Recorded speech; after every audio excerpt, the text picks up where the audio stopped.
fade to black. Make sure that the document is in the right place. Okay. We're going live in 5, 4, 3. Yummy like a gummy bear.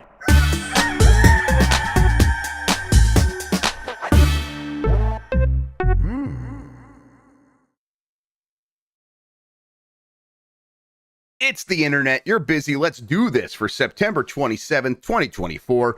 For the next hour or so, let me help you sort through the world of gaming on Game Mess Mornings Live with me, Jeff Grubb. Today, Blizzard is trying to make another StarCraft shooter, and the Switch can run Virtual Boy games, but maybe only at the Nintendo Museum. But first, please join me in welcoming today's co-host to Game Mess Mornings. It's Jordan Midler. Jordan, how are you doing?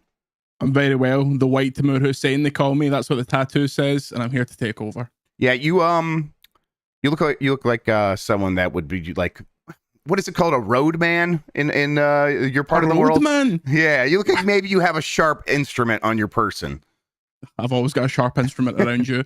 Oh, a boy. roadman is more of a kind of English concoction. In Okay. Scotland, we call them Neds. Oh, okay, a Ned? Yeah, N-E-D. Okay.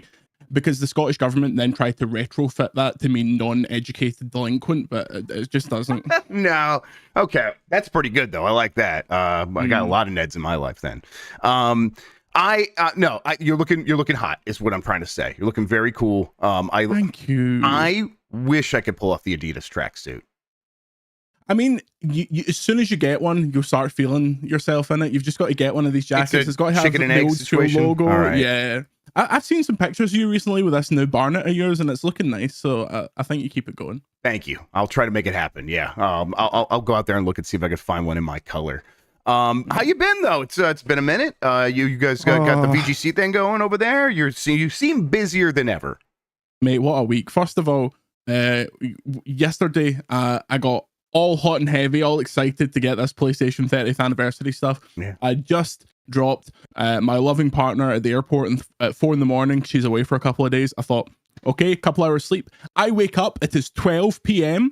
I have text from Andy, my boss, saying, "Are you alive?" I have missed not only the start of my shift, but the PlayStation anniversary stuff. So it's been a hell of a week. However, I got both controllers and the normal Pro. So victory for JJM. How did you end up getting anything, or were you totally fucked? I almost pulled a trigger. I could have got anything except for the 30th anniversary. But I was there for the 30th anniversary. That's what I was aiming for.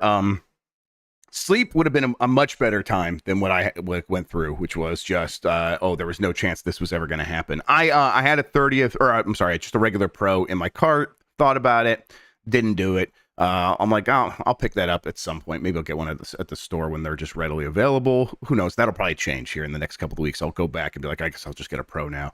And then all the other 30th anniversary stuff, I was kind of so soured on not being able to get the Pro model that I'm like, I just got mad and closed everything. I just wanted that Pro looks so good with the gray color. But hey, almost nobody got one because they didn't fucking make any. They didn't make any.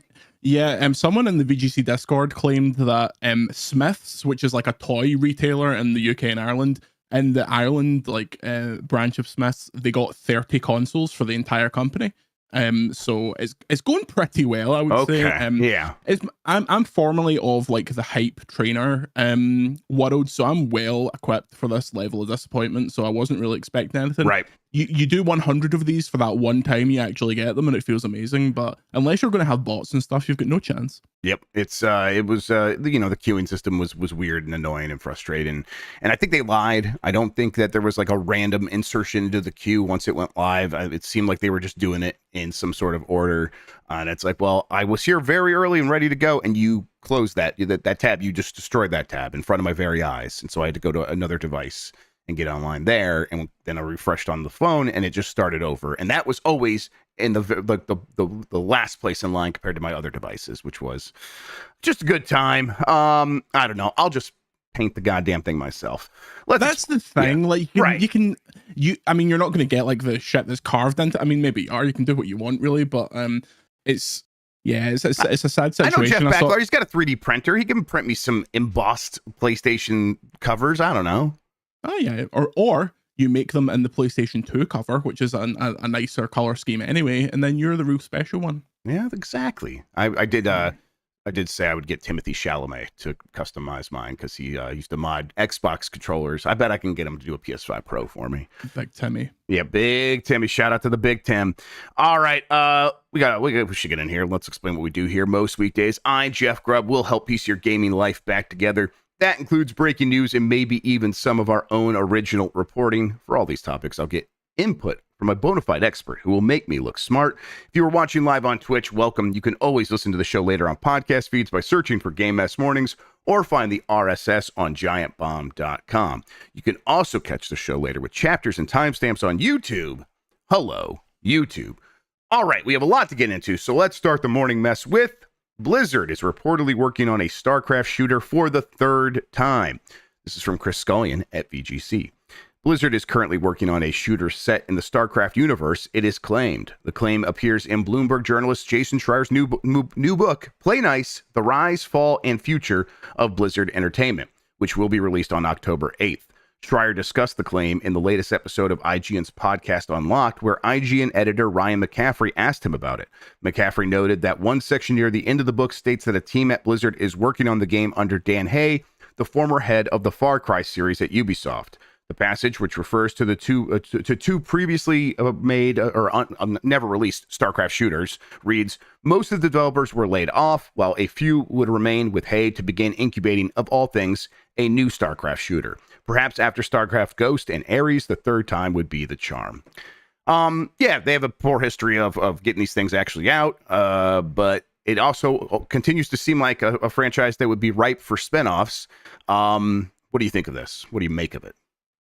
I think it's interesting. I think the next couple of years of Blizzard and the general Acti-Blizz properties are pretty exciting in terms of they've probably not had this much, I don't know if freedom's the right word, but this much potential hope to be like, okay, maybe this is the time that we get to do something that's a bit more interesting. It's a bit of a deviation, but I don't know. By the way, Jason's book, I don't even know if I'm allowed to say this, but considering this has been reported, I have Jason's book. Very good read. You should get it when it comes out, October, whenever. Yeah. Of course, it's a good read. It's him. It's really annoying. Yep. His books have been good so far, huh? Yeah. Amateur hour. Yeah, disgusting.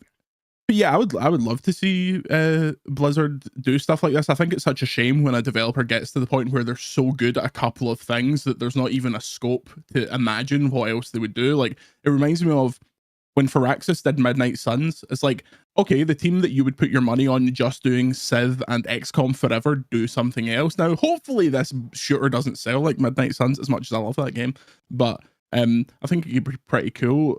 How are you feeling about this in terms of, is this the kind of thing that if this book didn't exist, we potentially never hear about and it kind of dies on the vine? Oh, yeah, right. I mean, that's the kind of thing that happens at especially a studio like Blizzard over and over again, where they're incubating a bunch of stuff all the time. And this would be the kind of thing where it's like, unless it got much further along, we would never hear about it, which is, it's always weird when we talk about like what games are canceled, like projects canceled, all those Star Wars games canceled at EA. And a lot of those did get pretty far along. And I guess you would consider them canceled, but it's like, it's always such a weird, like argument about what the word even means. In this case, it's like, they're like, do we have something here? Doesn't seem like that's where they're at yet. And so when do we actually ever hear about this? It's almost certainly years and years away.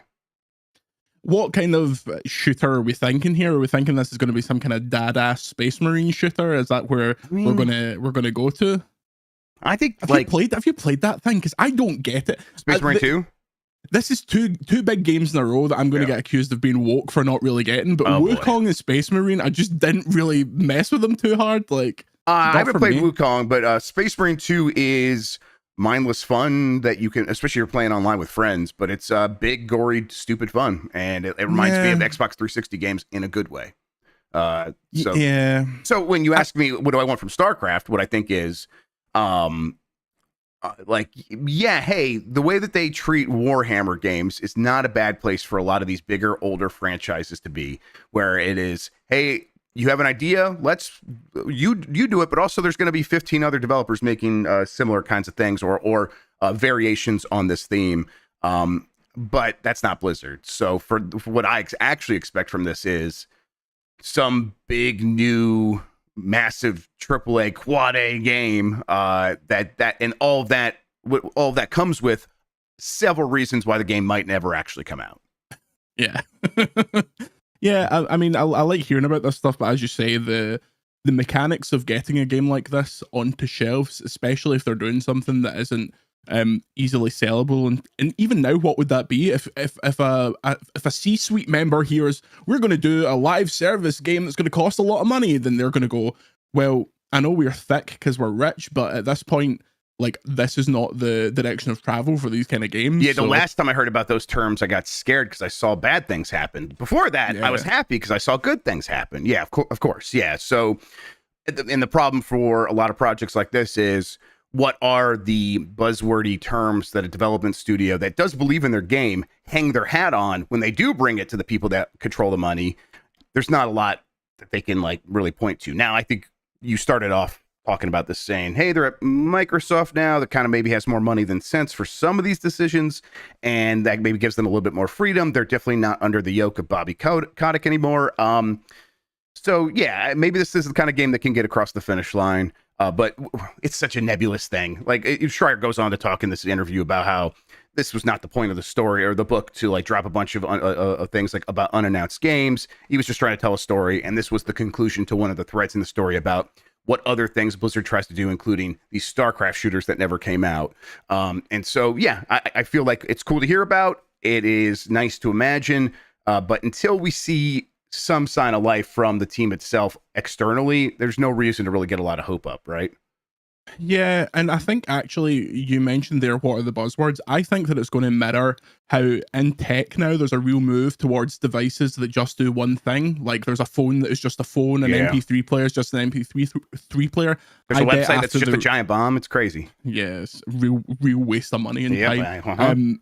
I think it's going to transition into publishers and developers being like, this is just an old school single player experience. You put the disc in and it works. We've got no season pass, no ongoing content, no servers. There's not even subtitles. Like, it's going to be this entire thing of like all these things that ostensibly have made gaming in some ways better in terms of like your games last longer, things like that. Yep.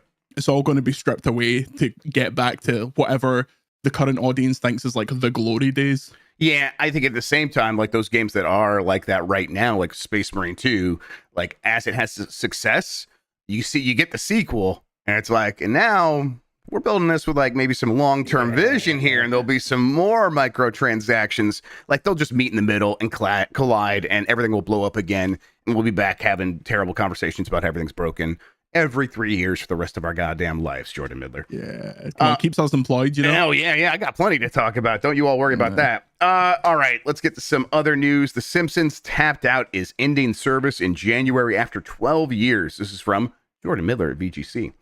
Hit mobile game The Simpsons Tapped Out is ending service in January. In-game purchases have already been disabled, and the game will be removed from the App Store on October 31st.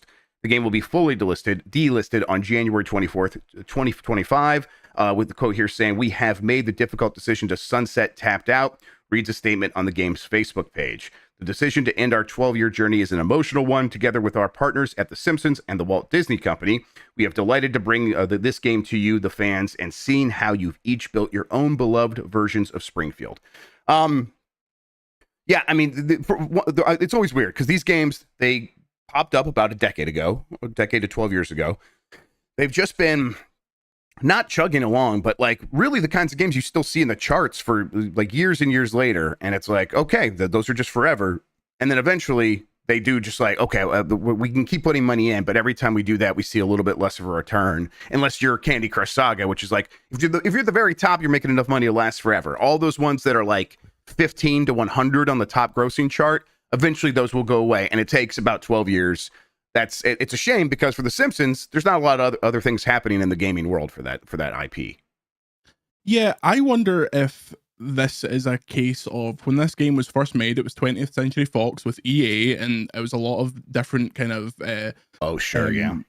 licensing tangles, and then it's moved to Disney. And because this is a game that I was looking at the Facebook page only a couple of days ago or a week ago or something, they put in an update and they posted it on Facebook. It was like, here's your second chance to get this future version of Maggie. And it had like 200 comments and people talking about like, okay, this is great. What's the plans for like the next? So there's an engaged community there, but I think it's possible that Disney wants to wipe this from existence, release a new version that the money exclusively goes through how they want it to go through. And also if they destroy everyone's towns and start again, those whales will be like, well, I've just got to go harder. Like this is a mobile game that was built kind of just pre the real predatory like whalification of that genre, and it's one of the ones that people point to as such a moneymaker for EA at the time. But what if Disney got it so that they get all the money, Jeff? All the donuts go to Disney.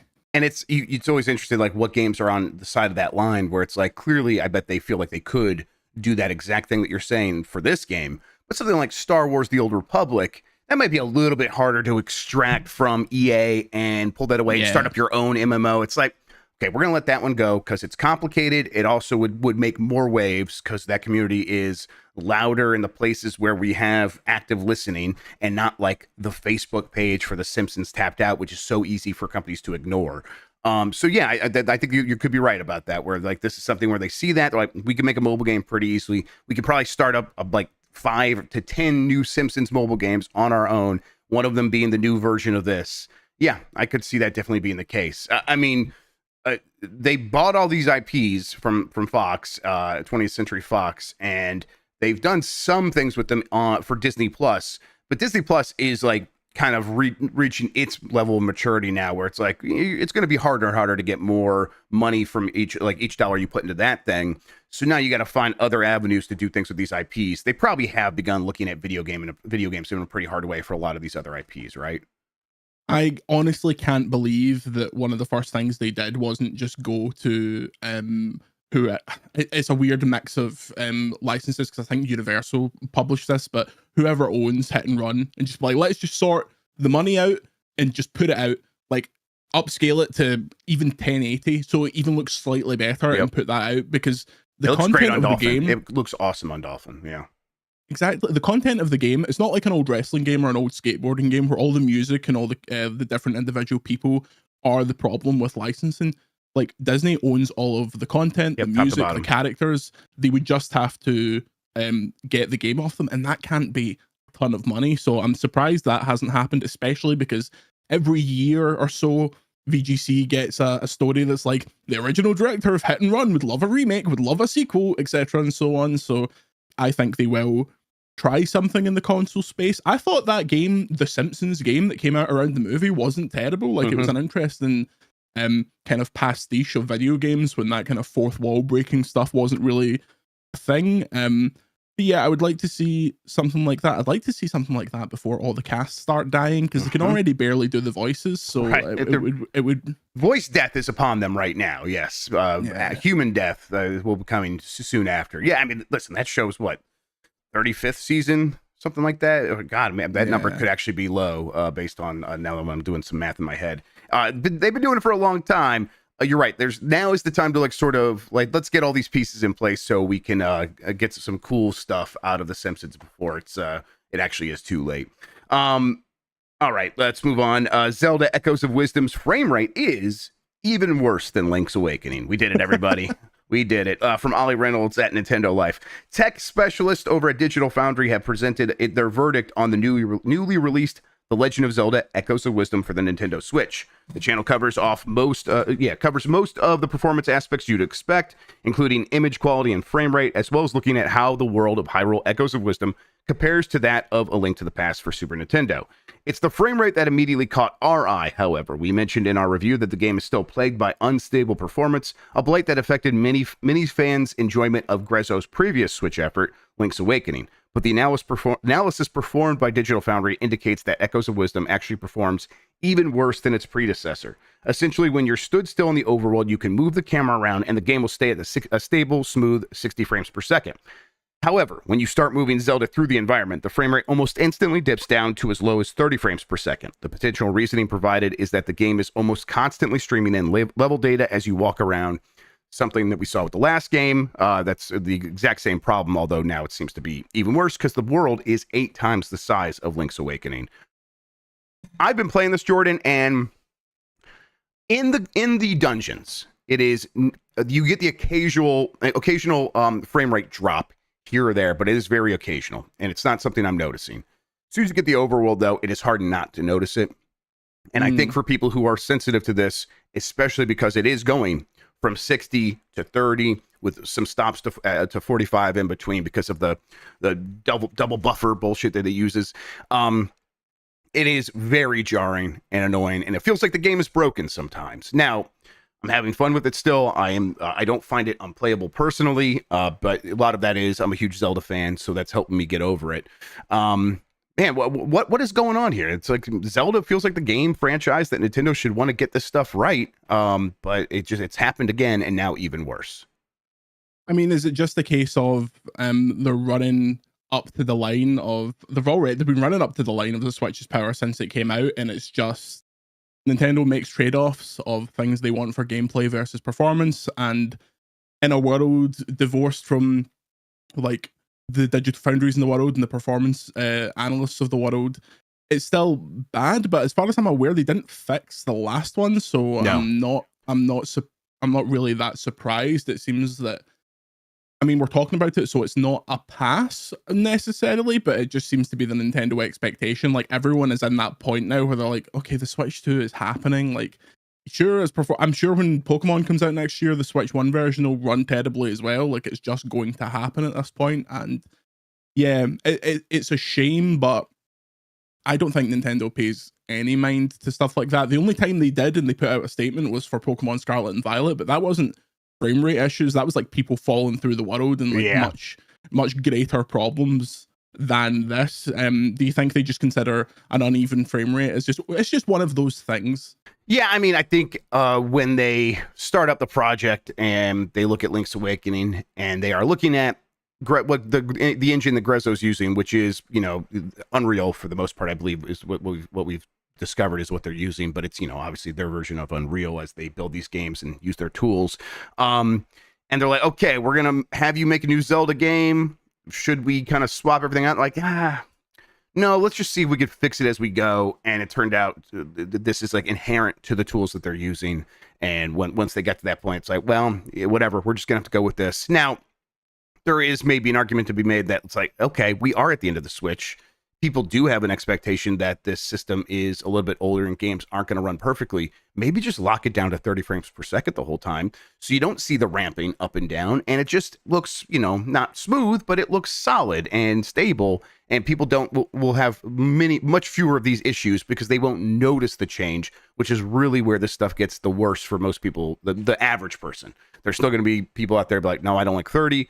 That's actually a much smaller audience than the person that hates when it goes from 60 to 30, which is just about everybody. So I wish they would maybe have made that choice in this circumstance. And then yet when I see it run at 60 frames per second for most of a dungeon, I'm like, that looks pretty smooth and nice. I like that. So it's, who am I to complain, really?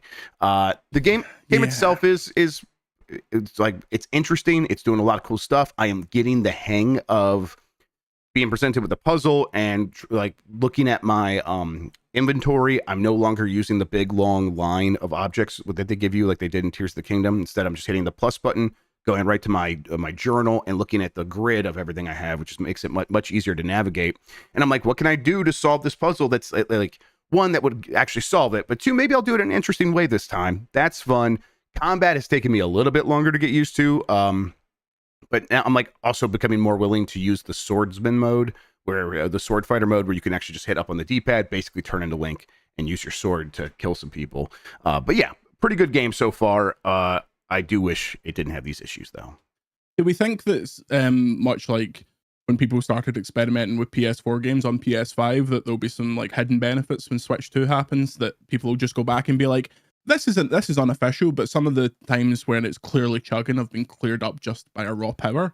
Yeah, I mean, there's a possibility, but it's like, okay, what is the game like chugging because the data exists over here and it's saying, well, we know the Switch has this much RAM, so we are going to call for that data only when we need it. And if that's the case, I could see it still being a problem on Switch 2, because maybe the game will, unless it gets an update, of course. If it gets an update to take advantage of the Switch 2, then I expect a lot of this stuff could be solved. But if it's just like I'm plugging this game into the Switch 2 and we're hoping for the natural horsepower to take over here, it's like actually the way the processes work in this engine might not change just because it's in a different system. But we'll see. There's a lot to be figured out there. And I think obviously the reason we're getting a Switch 2 from Nintendo and Nvidia and all this stuff, and they're so keen on backward compatibility, is they want to make sure all these games work and work good. So maybe they will have put some extra effort into ensuring every game can run better just across the board. All right, let's take a quick break. When we get back, let's talk about the Virtual Boy in 2024.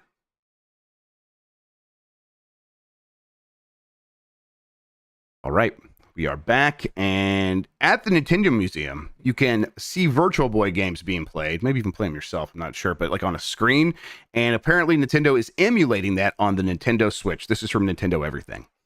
An interesting tidbit about the Nintendo Museum in Japan has come to light, which is that the playable Virtual Boy station is actually emulated on Switch. There are a number of things to see and do at the museum, including playing systems and games from Nintendo's history.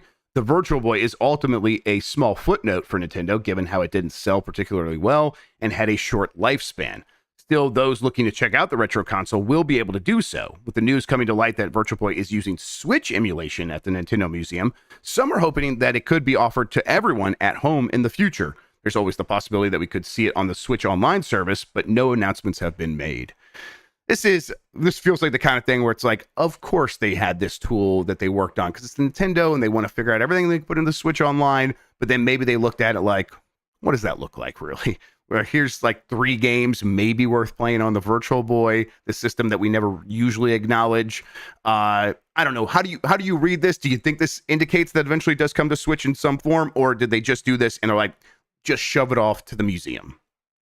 I think shove it off to the museum because it not only gives the museum something that you can't do yourself, it also kind of protects the kind of that online service from people that don't really know about the Virtual Boy. They probably, if they're newer players and they're not aware of Nintendo history, they'll download it and be like, what is this crap? Whereas if you're going to Nintendo Museum and you want to do the Virtual Boy stuff, there's a fair chance you have your expectations set for what you're going to get. Good point. So I think in terms of the brand protection that they're all about, I don't think it's very likely that they'll release it wide, but obviously they're willing to make references to quote unquote failures. Like there's Wii U merch at the museum, there's Virtual Boy stuff, like so I think it potentially, I think it would just stay there, and especially because even if they were doing it in like a compromised form on the Switch, it doesn't really, it can't really replicate what it was in the first place, so that there doesn't seem much value there even from a historical perspective. So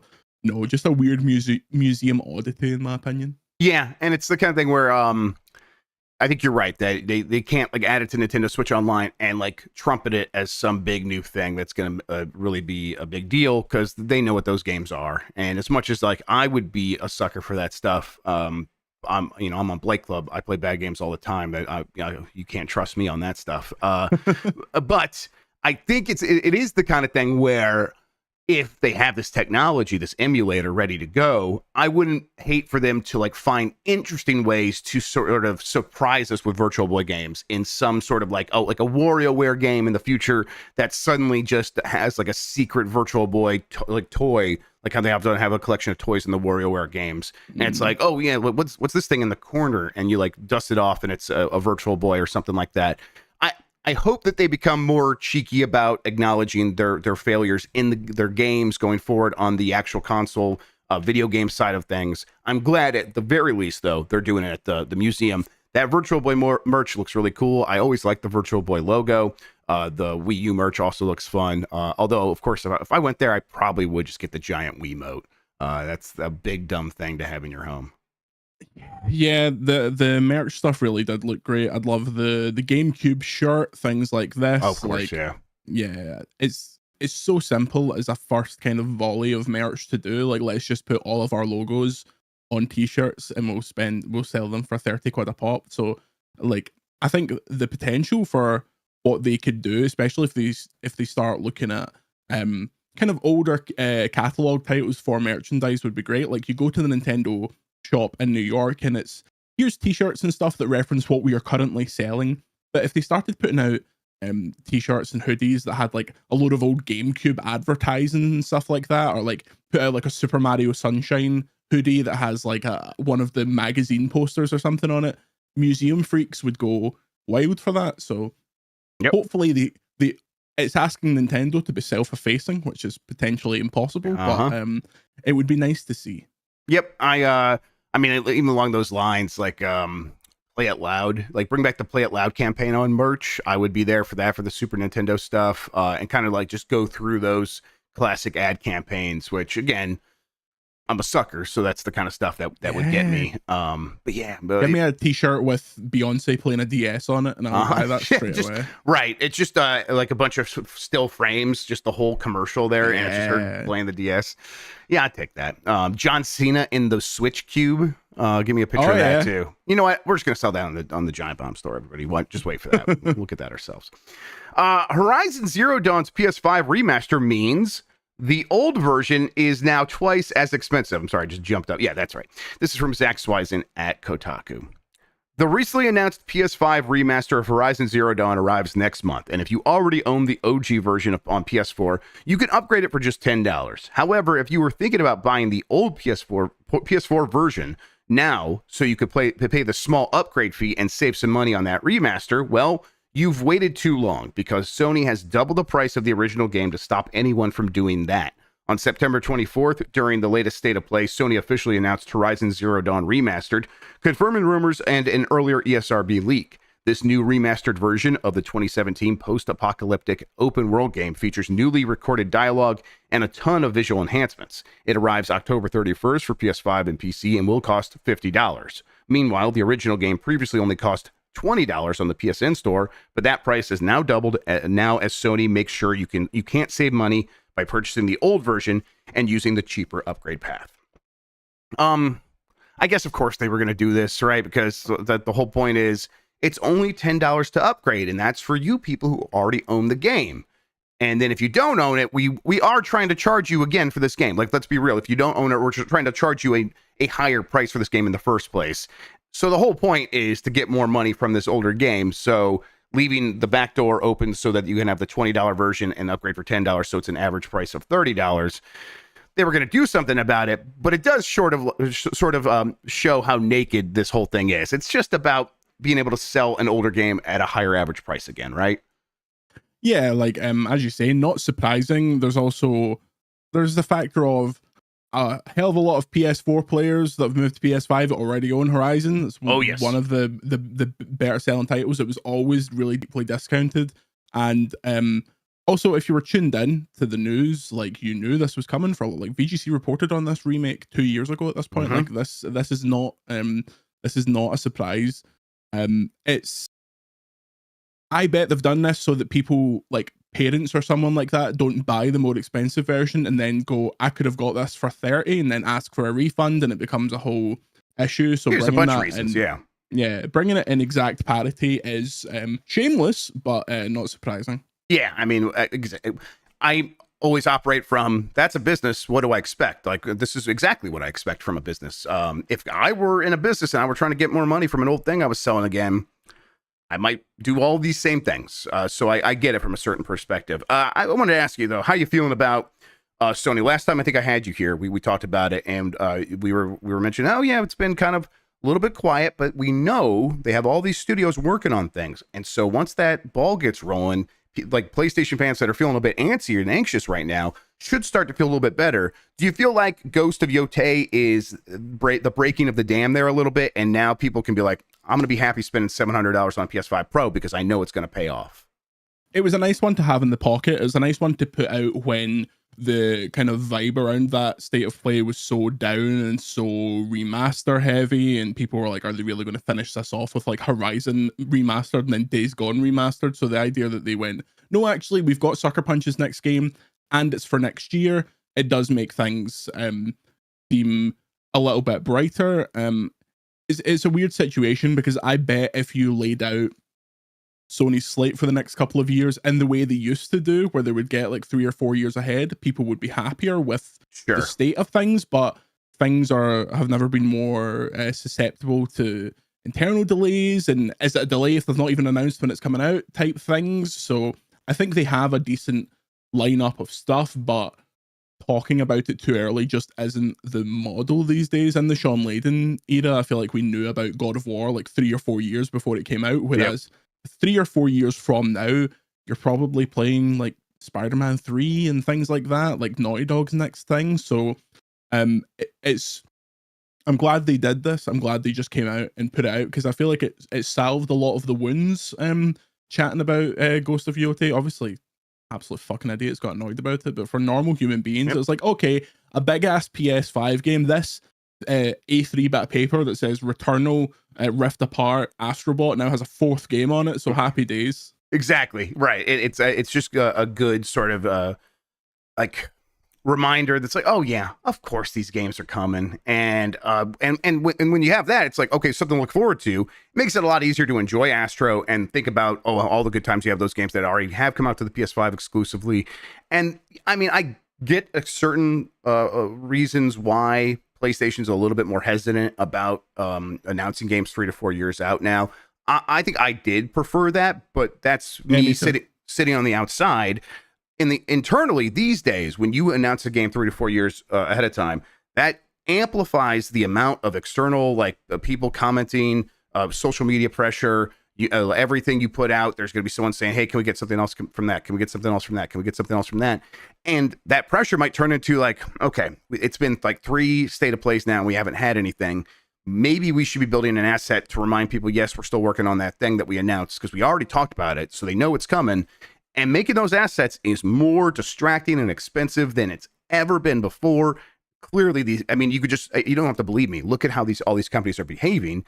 They clearly hate working on that kind of stuff because they don't do it anymore. Almost no company really has several big assets for one project years and years out. They get it into a point where it's good to go, and then 6 months to maybe a year, they start showing stuff off. Now, Microsoft's a little bit different, but Microsoft seems to be regretting that too. They're not happy with like how frequently they had to get out stuff for like Perfect Dark.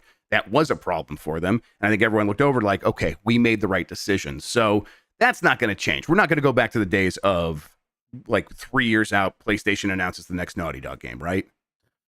Yeah, I feel like it just puts pressure, and then for the next 3 years, there's a vacuum in which no information is given, and then it just becomes a bit of a headache for them. But I think that, as you say, they have no reason to do that stuff other than to kind of satiate the really hardcore fans, and those are the last people they're thinking about. In terms of Yotei, you think this is a Christmas game? Yeah, like September, October kind of time? I think it's second half of the year for sure, and then once you're second half of the year, you're not summer, so you're fall.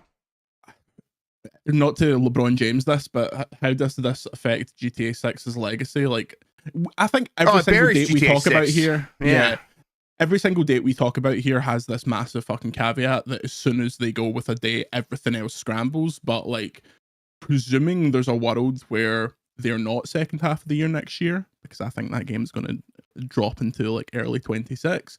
I think that's a pretty solid slot for it. In terms of on the other side, what's Microsoft's 25? That's Fable? That's got to be Fable time in it. Christmas game, Fable. Yeah, that seems like it, right? Because what else do they have next year? I've got a lovely big graphic with a black border for you that will show you 200 games on it, and only like 2 or 3 of them will be any good. But you've got to imagine that Fable's next year, Perfect Dark's maybe the 26th. Just got what you were referencing. Pretty good. Yeah. Fable in the holidays sounds right. Yeah. It's a holiday type of game. It's like for sure. Yeah. Yeah. If I were them, like give that game as much time as possible. I mean, they have Avowed next year, right? That moved into February. Yeah, so it did. Yeah, so it did. Yeah, we'll see. I mean, Mike liked what he played of it when he was at Gamescom, I guess, or maybe wherever he was. But Mike has been kind of high on that game ever since he saw it. He doesn't have a lot of the issues that some people seem to have with it. So I'm like, but I usually trust his taste on these things early. Yeah. So I'm hopeful, but we'll see.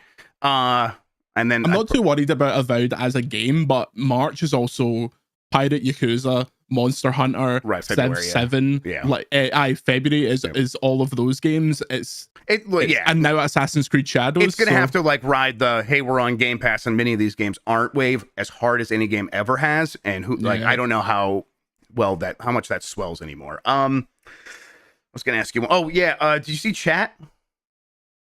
Yeah, I did see chat. Now I've got bad eyes, but for the benefit, if you type, I think if you type colon Midlers as yes, you'll get you got a friend there. Well, I mean, it's always been a dream of mine to be entrenched in Giant Bomb lore, so that really terrifying emote is something. I was more shocked that because I was reading the doc and then I flipped back over it and just saw them raining, and I was like, who is that? And then I realized there's a photoshopped version of me on the toilet. So, yep, there you go. You're welcome. Give the giantbomb.com/chat, everybody, if you want to use your own version of the Midler emote. It's there and it will be there forever. Okay, let's see here. Phil Spencer says more people are playing Xbox in Asia than ever before. This is from Jonas Mackey at Game Reactor. Phil Spencer, Microsoft's gaming boss, appeared during Thursday's Xbox Tokyo Game Show 2024 broadcast.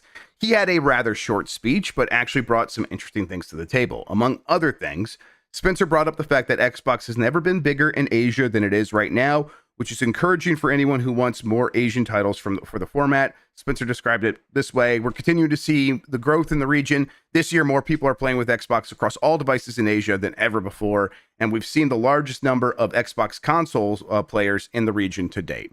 Now, at one point, kind of better be, because they are in China in the way that they weren't before. Also, like nations like India are coming like into the market in a way that they've never have before, especially during Xbox One and especially during Xbox 360.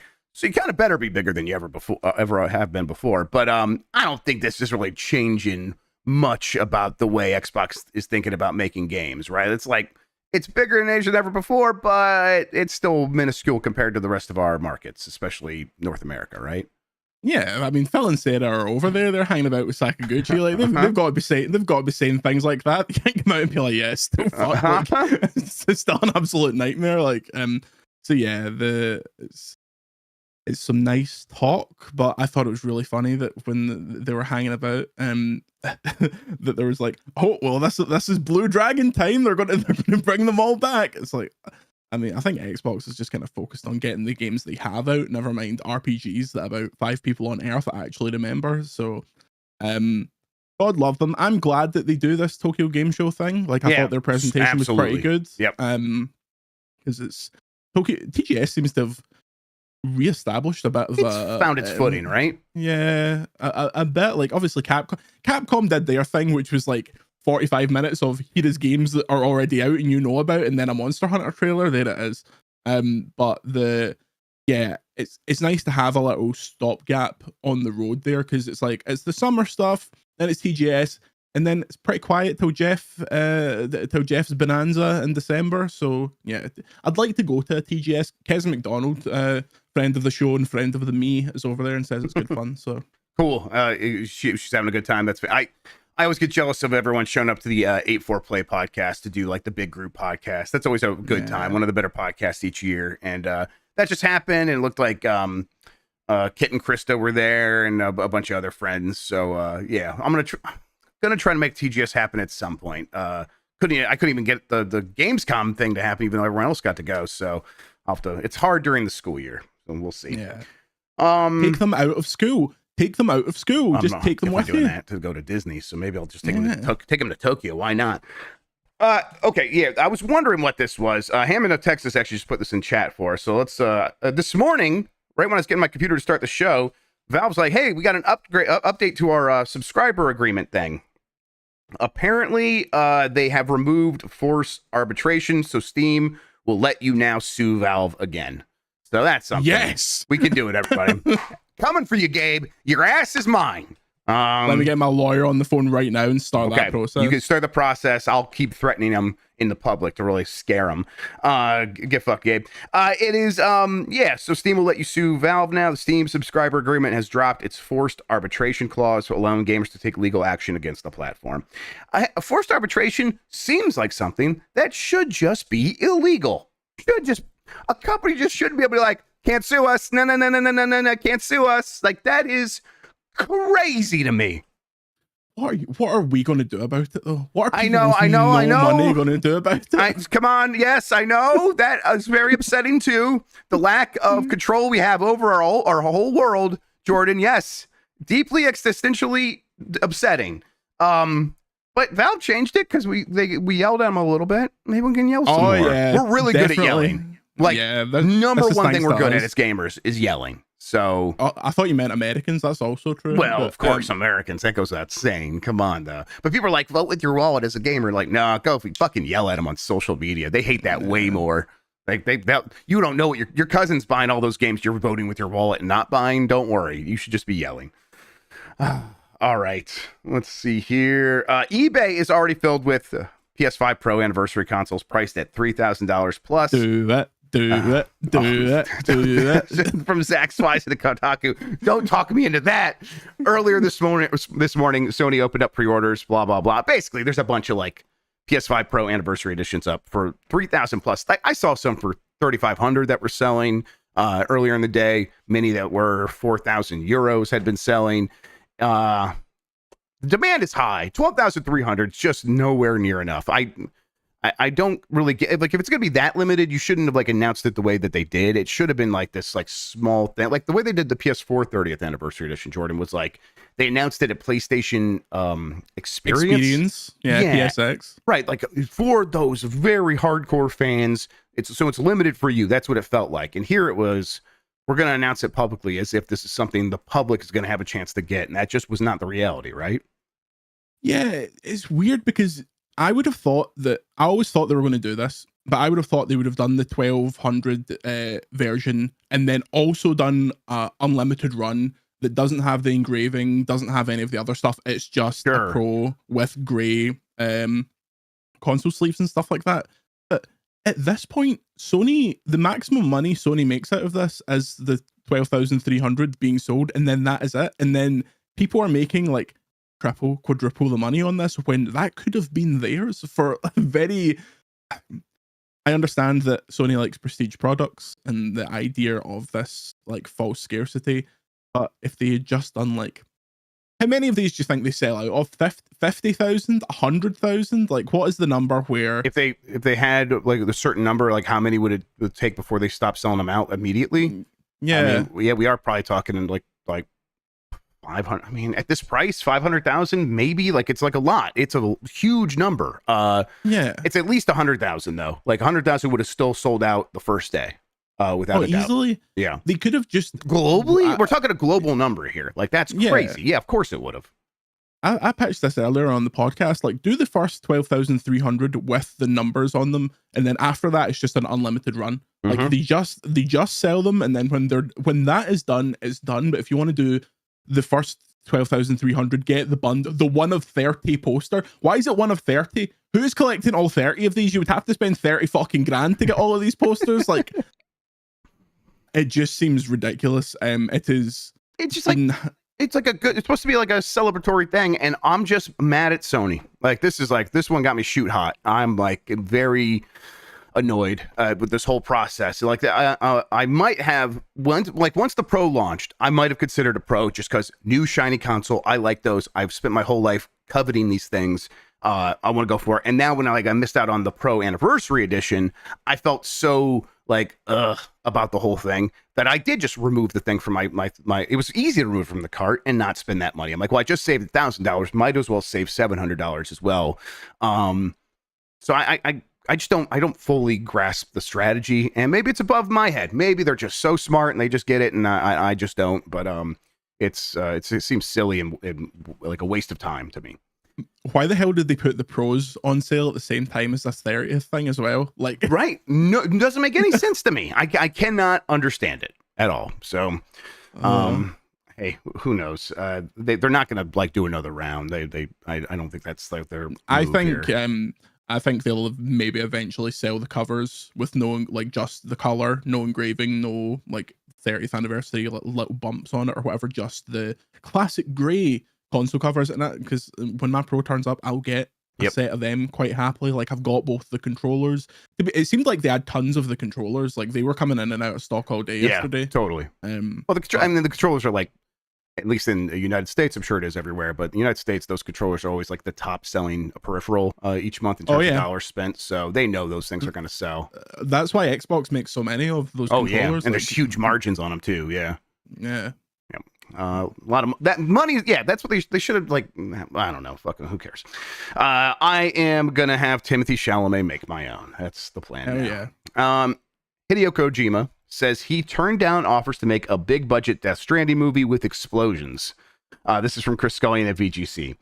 Hideo Kojima says he deliberately chose not to make the Death Stranding movie a big budget affair despite getting offers to make it one. Kojima and Civil director Alex Garland recently had a discussion with Famitsu, as spotted by Automaton, and the topic of the upcoming Death Stranding movie was brought up. It was announced last December that Kojima was working with A24, the film distribution and production company behind movies like Everything, Everywhere, All at Once, Talk to Me, Uncut Gems, Midsummer, Lady Bird, and Moonlight, to make a live-action Death Stranding film. Kojima told Famitsu that he chose to work with A24 because he didn't want to make an expensive blockbuster action movie. I have no intention of directing it myself, so I am involved with the producer in terms of the plot, etc., Kojima explained. The other film companies that had approached me had mostly offered to make it with a big budget and lots of explosions, but I didn't want that. I want to make a slightly different kind of film with A24. Do you believe him? I mean, I don't think there's any world in which he doesn't want to make this as the exact kind of film that he loves. Like Sure. those little art housey places that always send him jackets and little statues. Like the big budget, I mean, big budget in a literal sense probably appeals to him, but the expectations of turning Death Stranding into like a mainstream movie, like he wants something that he can do, he can like influence to be as weird as possible. And if only the people that play the game or into games like it and it gets like a little bit of outside buzz, fine. But I don't think he'd want to be beholden to a company giving him like $300 million to make a film. Like it doesn't seem like his style. Yeah, I think I'm trying to like remember some of his recent movie reviews on Twitter or whatever, and it is usually like the A24s and Neons and those kinds of production companies. They get the long paragraphs, and the big budget movies do get the I just watched this. So he is probably feeling pretty cold towards those these days. And I do remember Dan always talks about that interview he did with him where he tried to get him to talk about a bunch of action movies, and Kojima just gave him nothing. And so he never put the interview out until like actually Game Informer shut down. I think people can watch that now. But yeah, it's like actually the thing that does move him are these more, you know, art house. I don't know how art house. So like I think A24 does widely appealing movies. It's just widely appealing to a slightly different audience and a slightly smaller audience. But it definitely works for Kojima. So yeah, and I obviously Death Stranding can work with that kind of storytelling where it's going to be a lot of people talking and a lot of like long lens shots of vistas. And you know what, as I say that out loud, I think that's kind of what I want from that movie. Because if I want to like have the other stuff, I'll go play the game. Give me something that is contemplative, contemplative. Yeah, give me that. That sounds good. I think it's going to offer what Death Stranding offers in the game space, where like I'm excited for Death Stranding 2, but it's going to be unlike anything I review that year. Like you have to approach it on its own weird terms. But yeah, I also think there's a element of him realizing that he does not have infinite time to make these things happen. Like he is a much older man than you'd think. And you get the sense that although he'll want to be making stuff forever, I bet he now realizes that he's never had as much kind of carte blanche to do whatever he wants. And a really great and the connections to like get the people he wants to work with, because he's been doing that nonstop for years now. Yeah, and so to put out a really great film alongside the loads of really great games he's made, I think would massively appeal to him. And the odds of doing that in a big budget system far lower than doing it in like an A24 style system. Yep, definitely. Let me ask real quick. Did you see that picture of was it with him with Camilla on Twitter? Was that something? I didn't. So I raised the brightness and the contrast on that to try and see if it was Camia, but I couldn't actually tell if it was him. I mean, what a pairing!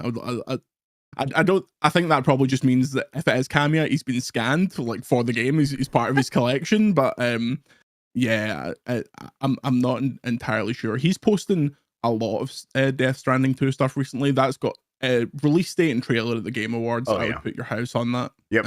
He's doing the panel at Tokyo Game Show today with like the cast. Yeah. So there'll be some information out of that, but I think you're right about the trailer and release date at the Game Awards. That sounds about right. I mean, it's hard to say no to 90 million people watching when Keighley will give you that spot for free. Yeah. So I mean, that means that Sony next year, Yote and Death Stranding 2, pretty decent for. Yeah, not bad.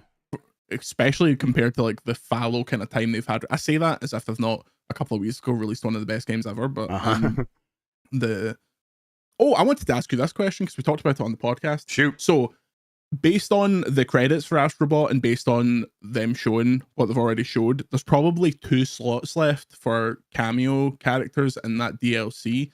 For those not aware, the credits suggested it would be Assassin's Creed, Rayman, Beyond Good and Evil, Croc, Stellar Blade, and now we've got Helldivers. There was one others I can't remember. So who Sweet Tooth was in concept art, so he's probably one of them as well. Who are those last? Two little. I'm terrible at this because I'm like trying to recall who it could possibly be, and everyone I'm thinking of, I'm like, I'm pretty sure they're already in the game. Yeah, Jason from Heavy Rain. Well, what's the guy from the Mark of Kree? Give me the Mark of Kree guy. That's what I want. Kree from the Mark of Kree? Mr. Kree. Yes. Oh, AM Vector Man from the PlayStation game that never came out. Did that ever come out? That would be great. Yeah, that'd be good stuff. Man, they're gonna put Croc in there. Oh yeah, Argonaut is back. Croc's back, baby. Argonaut's back. That's a terrible phrase to say. Argonaut, you're fine. You're fine. I mean, if you're going to reference Devil Dice, everything's on the fucking table. You're right. Point, okay. Like, at a certain point, you're right. Yeah, for sure. We're just going to put a physical Netirose in there, and that's going to be one of the characters. I would mark out for that. I would love to see me in Netirose. All right. I think that's going to do it for the news. I got a poll question here from yesterday. Let's take a look at that. Will you check out Star Wars Outlaws this holiday? 4% said yes if it gets some big updates. 13% said yes without caveats. 30% said yes if it gets some big updates and a $40 price. 54% just said a flat no. But I think what this shows is that they are maybe right to relaunch this thing on Steam with the first expansion, and then maybe start shifting around that price a little bit, because there's a lot of people just waiting in the wings, I think, for them to feel good about spending money on that game. Did you ever get around to playing this one? I reviewed that one, brother. Oh, that's right. That was 3 stars. That's the right review for that. Yeah, 3 stars. Yep. I was much hotter on it in previews than I was with the final game. Also, I played the PS5 version, which was absolutely clapped pre-release. Yeah, it's fine. I feel like the facade of the whole syndicate system completely falls to bits, and that made me quite disappointed, because I thought that was the most interesting part of it. I think honestly, an entire game where you're just cutting about on Tatooine would have been amazing, because that whole sequence is very evocative and very visually impressive, but it just didn't quite work for me. So I was surprised that it sold so softly because it says Star Wars on the fucking box, but from a pure game perspective, it's very modern Ubisoft. Yeah, I've come around because I'm playing it at my own pace a little bit, and I'm like, whatever happens with the syndicate system happens, and I've been farting around on that snow planet for a while, and I really like the way it looks. The evocative, visually appealing nature of the game of, every corner does have some little vignette happening of some droid making food for some cool looking aliens. Stumbled across that every couple of feet has been working for me really well, especially when I'm just like, I'm kind of aimlessly playing and maybe looking for the next Sabacc game. And if they can get everything else better over the next couple of updates, I think it'll be a game that people will like more and more as time goes by.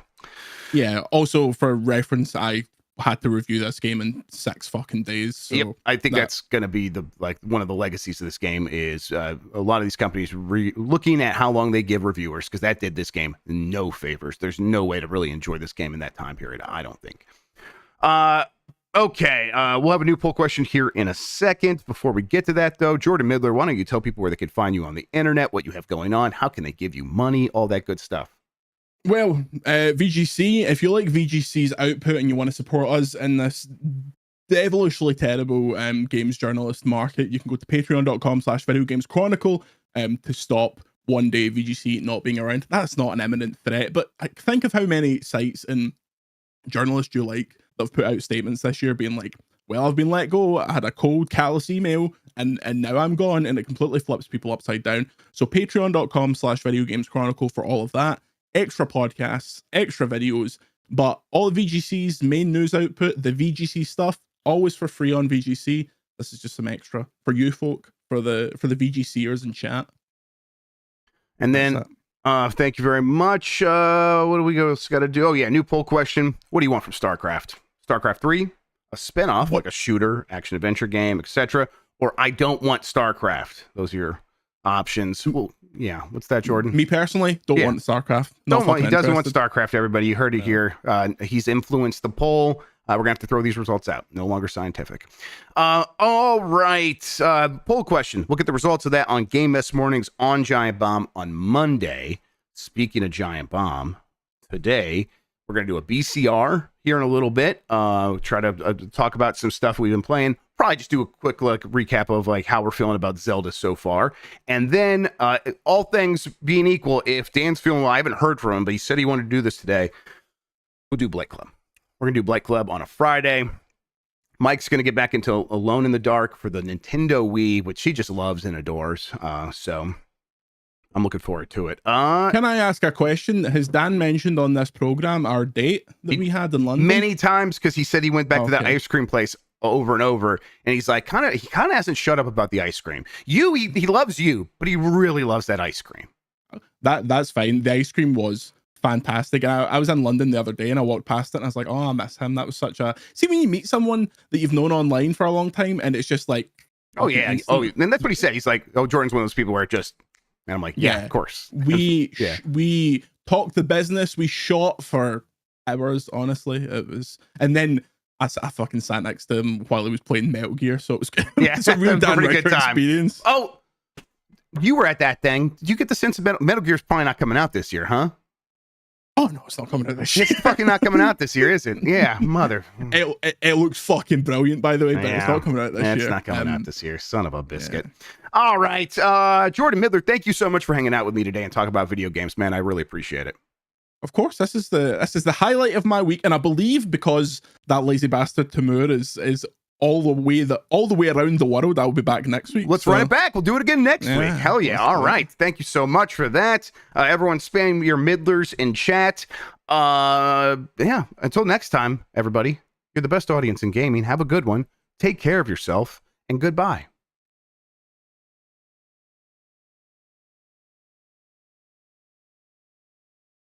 All right.